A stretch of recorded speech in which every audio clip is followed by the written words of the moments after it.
review is for the Vectu vehicle tracker. You can see right here the box that it came in, the little cover of the box, and here's the contents of the box. You get your micro USB cable, your quick start guide, and of course you get the tracker, and it's this unit here.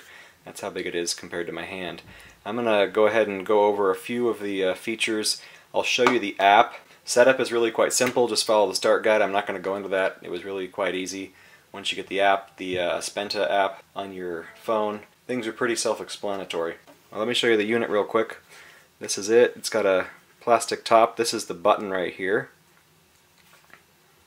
And other than that, really all it has is your on-off switch right there and your micro USB port up top to charge it. And this button, it's currently on, as you can see there. If I press this and hold till the blue light goes on, that means I sent a help alert. And as soon as the button lights up, that means the alert was sent. There it goes. And you heard my phone beep over there. So that's the alerting. So it does have the alert if you want to take this out. If you go out in the backcountry, you can use it to call for help if there's an issue. So let me go over the app, because that really shows you what all the features and abilities are. Alright, so here's the app, My Spenta. We'll go into it. And this is where it brings you, your home page. It'll initially have you create an account, you'll have to register, and then once you log in, you're good to go, and you'll see this page here. So here's My Tracker. I've just named it My Tracker, an arbitrary name. I'll go through the interface here a little bit. Notifications, this is going to show the notification it just sent. The urgent button was pushed. And then you can see all these other alerts where I'd had the name differently. Back under here, firmware updates if there are any. Oh, there's the email from the alert I just sent, a little bit more delayed. And subscriptions, it does come with a 1-year subscription for free, but when that runs out it's $36 a year. So really these are all pretty self-explanatory, nothing to show there. If I click on My Tracker, this takes me to the map where we are at right now. You can see where the tracker is. The tracker is right here and on. If I click ARM, then it's going to set the device that if it moves, it's going to send an alert. So if you put it in your car and you arm it, you'll know if your teenager runs off in the car, because it will send you an alert. So down here at the bottom, let me show you real quick what some of these are. Right now we're just in map view, so you can see where we're at. If you look at the histo track, and for example here, let me go, well, let's go to the 8th. Okay, you can see all my different trips from that day. And this was just in my car, and it followed exactly, it marked out on the map exactly where I went, and exactly the times that I went there. And if you go to the heat map, it's similar, except it shows the dots.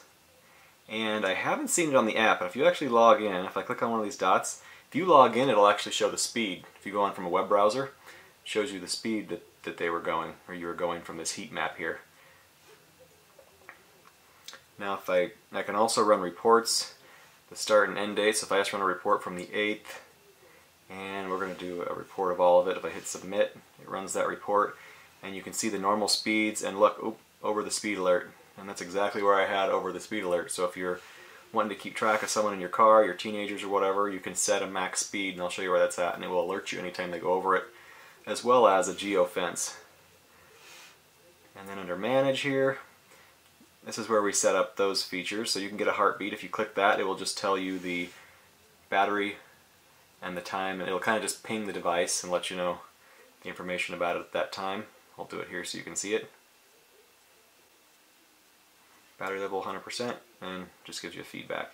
The device settings, okay, this is where we can set our max speed, whatever you want to set the max speed to, and then the geofence is pretty cool. So here we are.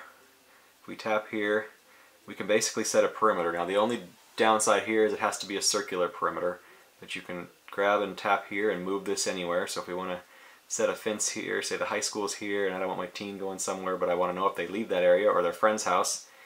And then, okay, there we go. You gotta tap and hold, so I can make it really big, or I can make it tiny. And as soon as the device leaves that geo map there, that fenced area, it will send you an alert. So then you type a name, so test, and done. And now we've got that alert set up. Okay, notification settings, you can add up to 5 email and phone numbers. It says I've got 4 additional because I've already got it set up for 1. And then sharing settings, you can actually share this device's information with others as well. Or you can delete the device entirely. So other than that, that's pretty much it and how it works. Anyway, so overall I thought it was a good device. The battery life on this thing lasted about a week and a half. And it was nice because as soon as the battery got low, it sent me an alert and said the battery is I don't remember exactly what it said, but it said it was urgent and that the battery was at a critical level, so I plugged it in. I started charging it, and it sent me an alert saying it was at a power source and charging. And then today, I charged it today, and when I was at work, I got an alert that said it was disconnected from its power source. And come to find out, my son had taken the plug out and started charging his Kindle. So it pretty much alerts you when anything changes. Plus you've got your alert help button, which is nice. One thing to note is that when you are charging it, it does need to be in the on position. So don't charge it with it off, in the off, or it won't charge. And other than that, pretty cool device. If you have any questions, feel free to comment. If this was helpful, click like below. And thanks for watching.